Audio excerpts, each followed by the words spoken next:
ces bouillons qui tuent les Africains, Jumbo, Maggi, Adja et Ké.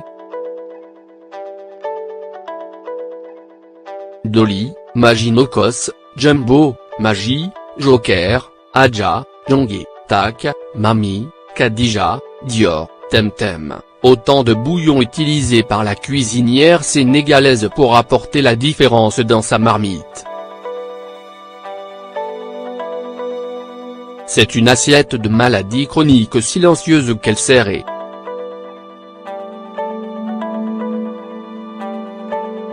Le plat sénégalais serait-il devenu un vrai poison pour le citoyen lambda? La réponse coule de source, face à la recrudescence des maladies non transmissibles. L'espérance de vie au Sénégal en a pris aussi un sacré coup.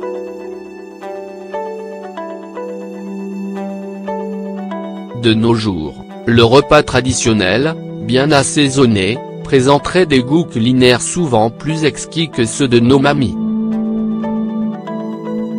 Les Sénégalaises férues de bonnes saveurs ont l'art de mettre du piquant dans l'assiette. Toutes sortes d'ingrédients passent dans la marmite qui s'appauvrit de plus en plus en valeur nutritive et s'enrichit en sel et calories. Quand les exhausteurs du goût s'y mettent, il faut simplement s'attendre à un cocktail et point explosif. Nombreux sont ceux qui pointent l'index sur la cuisinière, le poison est dans l'assiette. Aux Sénégalaises, il est reproché de mettre trop d'additifs culinaires dans la marmite pour aiguiser l'appétit, dénaturant le thiéboudine qui aurait été, à l'origine, un plat riche en protéines. Tomates en poudre et plus d'une dizaine de bouillons sont mis à l'actif.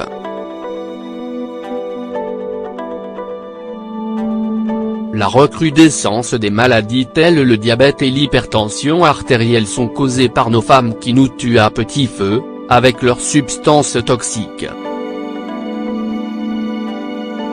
Nous sommes tous malades à cause d'elles.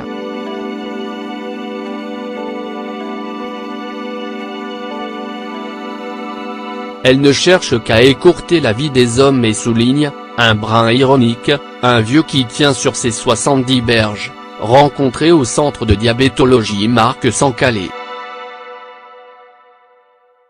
Il demande aux autorités de ramener à la raison les Sénégalaises, face à leur utilisation abusive de cette armada de bouillons présente sur le marché sénégalais.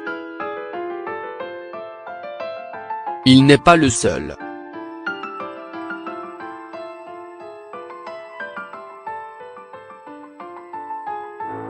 Le troisième âge se remémore, avec nostalgie, les recettes toute nature et sans artifice d'antan. À notre époque, on resplendissait de santé.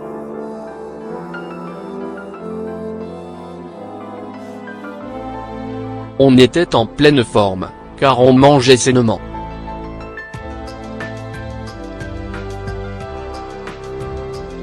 L'alimentation était meilleure.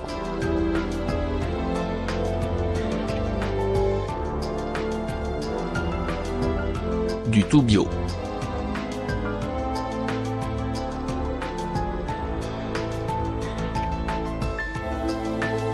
Le bouillon règle un problème économique.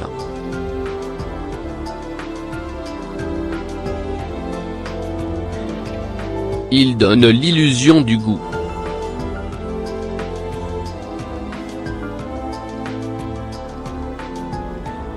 Autre temps, autre réalité.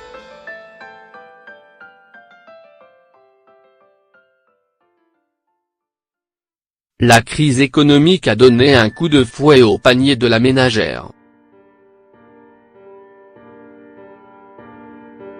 Aujourd'hui, déplore Madame Salimata Ouad, une universitaire, par ailleurs responsable de la compagnie du bien manger qui réunit nutritionnistes, diététiciens et spécialistes de la santé, le Sénégal est l'otage d'une épidémie d'hypertension. Même les jeunes Sénégalais sont hypertendus, note TL.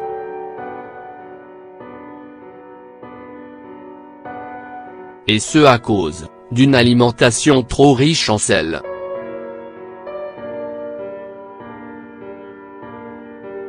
Madame Salimata Ouad craint que cette situation ne s'aggrave, en raison de la baisse du pouvoir d'achat des Sénégalais. C'est un problème de société qui se pose.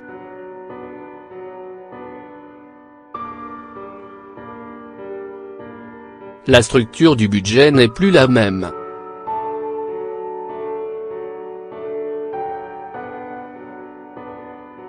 Les repas sont fractionnés, les charges énormes et le coût de la vie très élevé.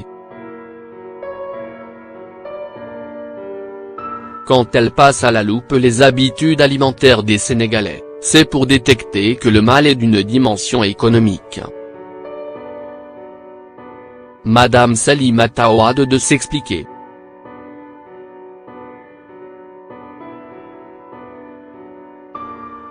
Jadis, dit-elle, nos mamans mettaient assez de viande, de tomates fraîches, de légumes frais et d'ingrédients dans la marmite. Ce n'est pas par effet de mode que, de nos jours, les femmes recourent de plus en plus aux additifs culinaires. Les bouillons règlent une dimension économique.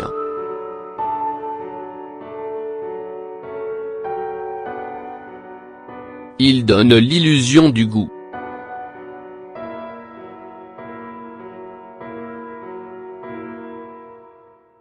Du point de vue gustatif, cela donne de l'appétit.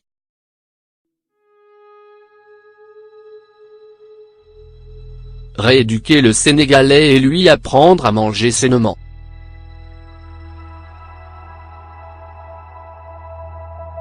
Pour étayer sa thèse, la chercheuse de donner l'exemple de l'équation intenable de la ménagère sénégalaise qui dispose d'un maigre budget. Ce n'est pas facile avec une maigre somme de préparer du riz pour plus de 15 personnes avec un kg de viande ou peu de poisson. Tout est cher au marché.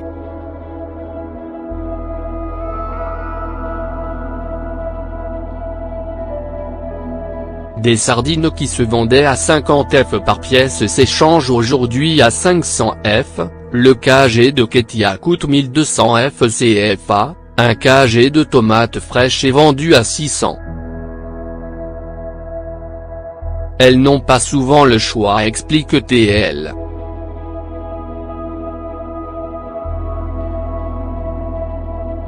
Pour résoudre une difficile équation, la ménagère n'y va par 4 chemins.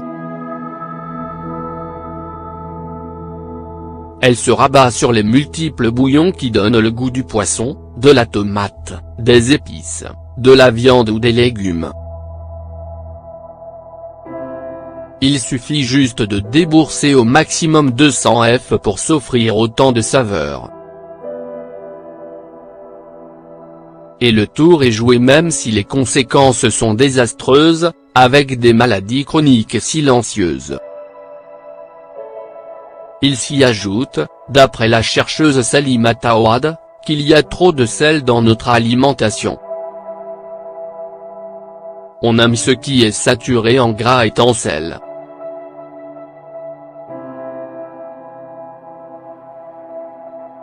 Mais pour l'universitaire, crever l'abcès exige de s'attaquer aux produits synthétiques qui inondent le marché sénégalais. Les bouillons ne sont pas, à cet effet, des cas isolés.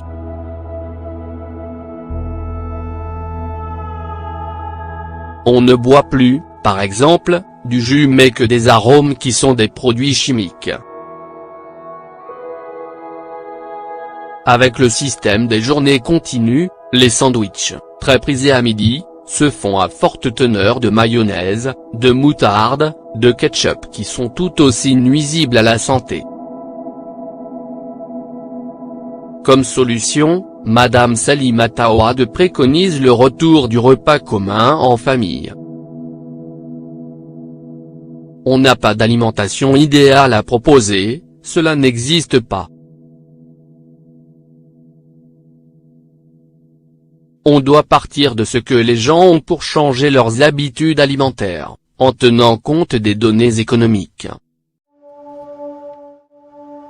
Il faut rééduquer le Sénégalais et leur apprendre à manger sainement.